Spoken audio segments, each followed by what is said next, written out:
Ahoy, mateys, and welcome to another episode of I'm Ready, a SpongeBob SquareCast. My name is Captain Eric, and we are continuing our sail through the second season of SpongeBob SquarePants. Before we get into today's episode, some Funko-related news, and just, oh my goodness, this is crazy. First off, I have been planning a series on my Nickelodeon Funko collection, going through each show's line of Funko products. I've been writing things out, planning things out. I've shot some test footage for what I want certain thing, how I want the products to be presented. I've been putting a lot of work into this, about a years of thought and work into this, and Funko just had to go and release 4 Rugrats / Funko themed makeup kits that are exclusive to Walmart that I have to now track down, because everything was complete up until that, and Rugrats would be the second episode of this series. So that's been a holdup. But then Funko dropped a bomb. Now, they weren't touching Nickelodeon for a while, and I figured with the Rugrats revival, maybe they would get back into Rugrats, which I would, any pops related to that show would be its own episode down the line. But they just went full on steam ahead with Avatar: The Last Airbender. This is just crazy. So we haven't had Avatar pops in months. There was a Zuko drop with box lunch that was exclusive. Zuko with lightning that glowed in the dark, which was really cool. But then they dropped this bomb that they were going to have not only 5 new general release Funkos for Avatar, including Aang in the Avatar state with the 4 elements surrounding him, but these exclusives, Amazon exclusive, Hot Topic exclusive with a chance of a chase, BAM exclusive, Funko Shop exclusive, Target exclusive, and then one that is only exclusive to Funko Hollywood, like that store. Like, what is this? Why? Oh my! Hey, look, as a fan, I'm happy that these exist, but as a collector, absolutely it's just anxiety just scrolling through those pictures, knowing that a good half of them will be extremely easy to get. A good quarter of them will be, somewhat easy, challenging to get. And then the other quarter just, this is going to be terrible and tough to get. I'm in, like, Nickelodeon is the only set in my collection that I'm this serious about. So, thank you, Funko, for diving back into Nickelodeon, but, cut it down on these exclusives, or at least give them to retailers that, are going to be decent enough to get through. I know that any exclusive is going to be difficult for some fan out there, whether or not it's exclusive to FYE or GameStop or Target or Walmart. Like, it's going to be a pain to some collector out there. But some of these choices, store specific chases, for example, just those are the most anxiety ridden. If you're lucky enough to get one, I mean, kudos to you.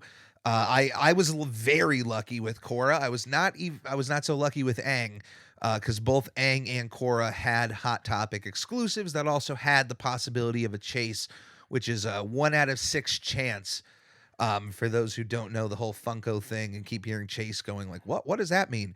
That's just the one that is going to be worth more money down the road, or you hope to. Sometimes chases, depending on the character or the brand, aren't really worth that much. But yeah, so I understand it's gonna be a headache for somebody out there, and so you just gotta, eventually it's gonna be a headache for you, depending on what you collect. Sometimes you get off scot-free with some of these exclusives, and other times, boom, you get hit with a bunch of them. But it's a nice passion project for me. I really enjoy the collecting Funko Pops and whatnot. Most of the Nickelodeon set is complete. There's a few, like, little one-off things here and there that for future shows I'm not worried about, knowing my time frame of getting these episodes out. Very minor things, and a few that look. I'll be honest, the SpongeBob episode is not going to be complete when I get to eventually film that episode. There are 2 Funkos of SpongeBob that I don't have that are each worth about $1,000, and I don't have that kind of money to drop on this stuff. So, eventually, hey, I would love to, and if this show ever takes off in a monetary sense, those would be the first things I would use this show's money on. Like those things, and then everything else just going right back into the show, like better, computers, better software, better mics. Um, but yeah, those 2 are just my absolute holy grails. I'll give like all of my collection away of everything else if somebody just offered me those 2. It would definitely be a good deal. I would try to keep the wrestling ones, the wrestling and Nickelodeon. Um, maybe Bob's Burgers. I don't know. There's there's a lot to choose from. That Ninja Turtles, if I had to pick a third set to keep. Definitely Ninja Turtles. But hey, if you enjoy Funkos, I would love to hear about your collections, see pictures of your collections. Definitely, if you find me on social media, you want to talk this kind of stuff, I'm open to it. I hope there's other Funko fans out there who enjoy that kind of content, and just pay attention to the YouTube channel. Just search "I'm Ready," a SpongeBob SquareCast on YouTube. We're ever growing on there, and as I've said, there's going to be a lot of video exclusive content coming out. There's already been unboxings of some of the past Nick boxes of the last year. Both Nick boxes that I got in 2020. I have videos out for unboxings, and I'm going to be putting out unboxings for the winter Nick box from 2020, 2021. The very first Bikini Bottom box, that's a SpongeBob related item. And then of course I have the next 2 Nick box and Bikini Bottom boxes coming in. So there'll be unboxings for those. I have a lot of items from these boxes, and I still have so many past Nick boxes that I don't know if I'm gonna need all of them. So once I get things rolling and we start getting live streams as part of our content here, I'm just gonna start doing giveaways for a lot of this Nickelodeon stuff that I won't see a need for. Because these things are just gonna build up in my home. Like even some of the shirts, I don't wear most of them. Well, some I do, but I get like too sentimental about it.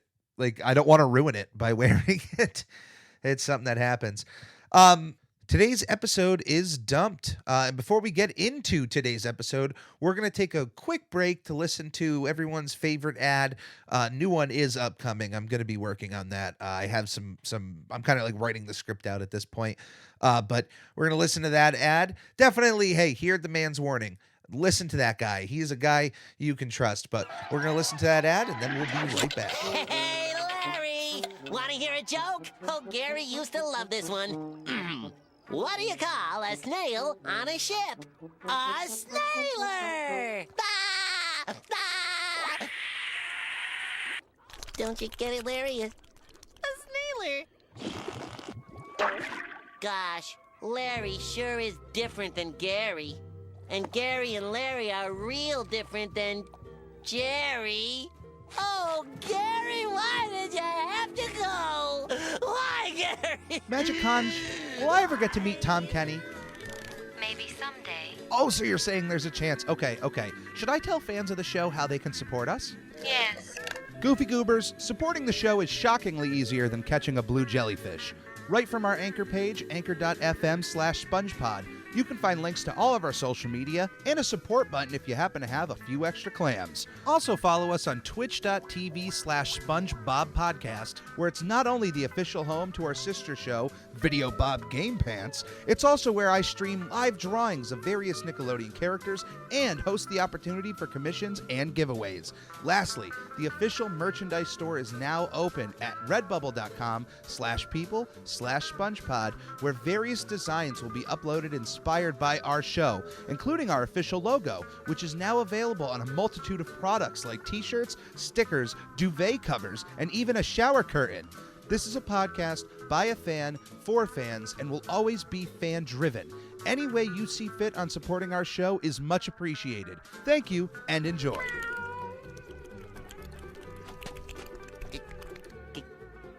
Gary? Whee! Oh, Gary, I knew you'd never leave me. Aw. Let's go for a walk, pal. Gary? I thought what we had was special! And we're back. Dumped is a season 2 episode. It is the second part of the 29th episode of the second season. First aired on May 19th, 2001, and was written by Paul Tibbitt, Walt Dorn, and Meriwether Williams. This is an episode that is kind of a precursor to any future like Gary is missing content. This really shows how important Gary is to SpongeBob as a pet, as a part of his life. He is absolutely wrecked at the idea of losing Gary in any way, shape, or form, even if it's to a neighbor. That's right. The beginning of this episode takes us through this series of events that has Gary very interested in Patrick. SpongeBob and Gary are just hanging out. They're playing tag. It's an actually very cute, wonderful scene. I smiled when watching it because it's just seeing SpongeBob have fun with Gary and seeing Gary interact with him and actually play along and play tag. It's always fun to see when he's just not, kind of doing his own thing and ignoring him. At some point, Patrick comes into the picture, and from then on, Gary's attention is fully on Patrick. He is just into Patrick, not leaving him alone, crawling all over him, going up and down. He is just full on interested with Patrick. And they try to have some fun together, but it just seems that Patrick and Gary are just infatuated with hanging out with one another. And it's kind of adorable at first, especially when when Patrick brings up the idea of Gary sleeping over, and SpongeBob's just totally for it. Like, I honestly would never think about letting my best friend take my pet for a night. Like, I would be fine with it. It's just something I wouldn't think about. I wouldn't even think about asking that. If somebody's dog or cat was super into me, I wouldn't just be like, "Hey, can it sleep over my home?" I don't know. Is that a normal thing? Does anybody out there have an animal that they just lend to a friend for a night? I'm sure that happens, but I don't know. It felt like it came out of nowhere from Patrick's end. Gary just was infatuated with him at this point and just wouldn't leave him alone. But SpongeBob goes along with the idea, and like I said, it's super adorable to see that, like, him just be totally fine with it. But when he finds out the next morning that it's not changing, like Gary is still just all up in Patrick and is not leaving him alone.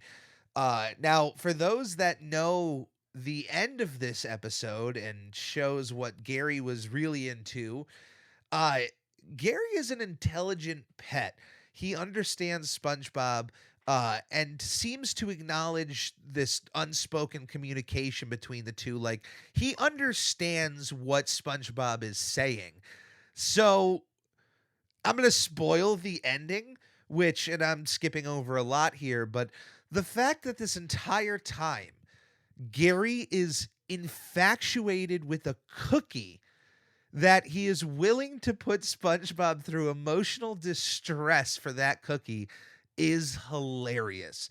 Like, Gary is not a dumb snail. He sees SpongeBob freaking out and is not consoling him whatsoever, all for that cookie. Like, it's that cookie or nothing. That cookie is the most important thing in Gary's life. Like, it's sad at some point when SpongeBob is really losing it, but the will for that cookie is strong. Because at times, I mean, if you watch the episode knowing what Gary is after, you can kind of see the moments when he's going closer to Patrick's pants and trying to go closer to the pocket. But then there's other times where Gary isn't like going after the cookie as much and just definitely seems like he's hanging out with Patrick a ton. We get this wonderful scene. Like, Patrick, though, before we get to the wonderful scene, Patrick takes a complete turn in this episode and becomes a real heel. He shows no concern for SpongeBob's distress. He shows no concern over the fact that Gary is hurting SpongeBob. He seems pretty content with having a pet of his own, which may speak to Patrick as a character, that he would do really well with a pet. Like, Patrick should have adopted a snail after this episode because he seemed to be a good owner for a snail. They both like to eat a lot, and maybe that would be an issue in the house, but I was totally for Patrick getting a snail after this episode. He seemed to be a good owner, but he showed no interest in trying to help figure out what was going on with Gary, or the fact that SpongeBob was just losing his mind. Like, Patrick was just totally for taking Gary, which leads us to this wonderful scene that just reminds me of one of my favorite childhood movies, Air Bud, in which Gary is placed down and allowed to freely choose who he wants to go with. And if anybody who knows Air Bud knows exactly what I'm talking about, like, the climax of this entire movie is a courtroom proceeding in which they allow a dog, uh, loose of any restraints, to choose which of the two owners he wants to go with. And the dog is so smart. I'm not going to ruin it for you. Go watch Air Bud on Disney Plus. I have no interest in ruining that movie at all. Um, I mean, it's a Disney movie. You can probably guess what's going to happen, but I'm still not going to say anything, even though it's like a 30-year-old movie right now. But anyway, I that scene just reminded me of Air Bud, so I absolutely love it. Gary, slowly goes over to SpongeBob and then immediately turns face and goes after Patrick. We then get a kind of montage of SpongeBob trying to cope with the fact that he doesn't have Gary anymore and trying to replace him, but he's also trying to make Gary jealous in a way. His first attempt is a worm, which in this for those that don't know, in this world, worms are, for snails they're basically cats and worms are basically dogs. So he adopts Rex, this worm who has no tricks and just leaves town. Actually, you know what? That is a trick, because that worm had a, like, one of those old, the old-timey hobo, like, little, not it's not a backpack, but the handle with uh the bag on it, and he just kind of left town. It was actually very funny. It's still a pretty funny joke to this day. He then goes back and adopts another snail who sounds like Squidward and looks like Oscar the Grouch. Like, this snail was definitely designed to give you the idea that it was a mean, angry snail. It had big, goofy, black eyebrows. It was colored like colors of vomit. Like, it was not a good looking snail named Larry. SpongeBob is adorable in these scenes with Larry. He definitely tries, like, he's in his home. He doesn't have to try to make Gary jealous. He's just being a good snail owner and trying to make dinners for Larry, who doesn't want any part of it. He has no desire to be around SpongeBob. Takes over his bed, takes over his house basically. We get a gag here where SpongeBob also mentions that both snails of Gary and Larry are nothing like his other snail, Jerry, who he pulls out of his pocket, and we see a realistic snail, which, to the size of SpongeBob, that snail being its size would be, like, very small. I don't know if that is a good size difference like, I don't even know if a snail can get that tiny. Um, Eventually, this leads to Patrick coming back over the house, wanting to do some laundry, giving SpongeBob one of, like, the worst talks he's ever given him, I'd say, in the entire show. Maybe we'll run into another one down the line that I think is worse, but he just berates SpongeBob and is just very mean to him. And during this scene, we find out the ultimate twist is that Gary was only interested in a cookie that Patrick had in his pocket, a cookie that was so important it was worth putting SpongeBob through at least a day's worth of emotional distress. SpongeBob pleads to Gary before this comes up, and it's such a sad scene. You feel so bad, and in the end, it really does make Gary look a little worse off. But I mean, what can you do? They leave the house, and Patrick is left there. Now the sad one. He is now in distress, and you'd think after all that, like, Patrick would go out and get a snail of his own, but he doesn't.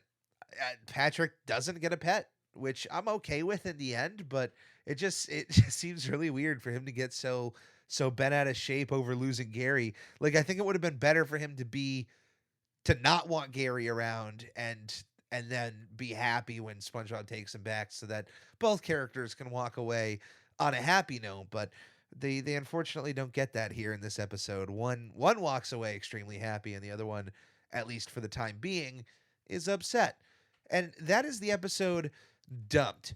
And it's not my favorite Gary SpongeBob crying episode. Obviously, that goes to one down the line. But this is a pretty good episode, and it definitely had some jokes that still landed after 20 years. And it's still a good watch. It's not perfect in story. It's not perfect in every joke. Not every joke I feel like lands as well as it did, um, or if it never really did at all. But I liked some of the facial expressions that the characters made. Of course, one of SpongeBob's that he makes when trying to talk to Rex the worm ended up on a Kraft macaroni and cheese box.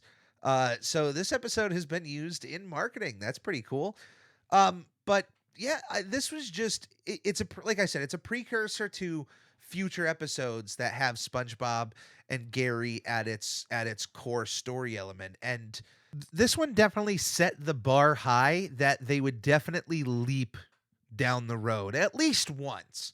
And this is still a good bar to be on. Dumped is a wonderful episode. Aside for its taking of Patrick's character here and kind of turning him into a heel in the second half of this episode. We don't get to see that often, and it's not something that I would say hasn't been perfected in the past. It has happened a few times. It's just weird here, especially for how close these two are, to have Patrick just completely no sell and very obviously show anger towards SpongeBob and his emotions with Gary involved. So it is an absolutely solid season 2 episode, and is absolutely every worth your watch. Which, by the way, I have been enjoying the slow updates with Paramount Plus. They seem to be adding more things, but guys, you got to get me on board to help out with some of this organizing. Like, the organizing level in the Nickelodeon section just needs to go up like 5%, and I can be that 5%. Just let me edit that section a little bit, get you guys fixed up and up to order. But I've been slowly going through Kablam right now, and after I go through Kablam, I plan on going through. I don't want to touch Rugrats yet, although I could do that. But I think Cat Dog or Angry Beavers I might just binge next and get through the whole series. Those two have been on my list for a while of rewatching and seeing how well it plays out. I tried doing it to Rocket Power, and I had to stop. And I got to give Rocket Power another shot to see how well it holds up, because it definitely didn't do well there. But that is this week of the Squarecast. Thank you, everybody, for joining me. Thank you for being a part of this. If you're a part of the Ready Crew, if you consider yourself a part of the Ready Crew, I welcome you. I appreciate you. I love everything that you guys do out there. If you ever have questions for the show or anything where you can write in, talk about the show, let's talk about SpongeBob, let's talk about Nickelodeon, you can write me at snailmail@uphonics.com, UFONYX.com. Follow the show on Instagram at SpongeBob Podcast, and follow us on Twitter at I'm Ready Podcast. Definitely subscribe to us on YouTube. Like up any videos that you find on there. Share them on any social media you'd like. Anything that you can do to help the show out is much appreciated on my end. Thank you for joining us, and we'll see you here next week.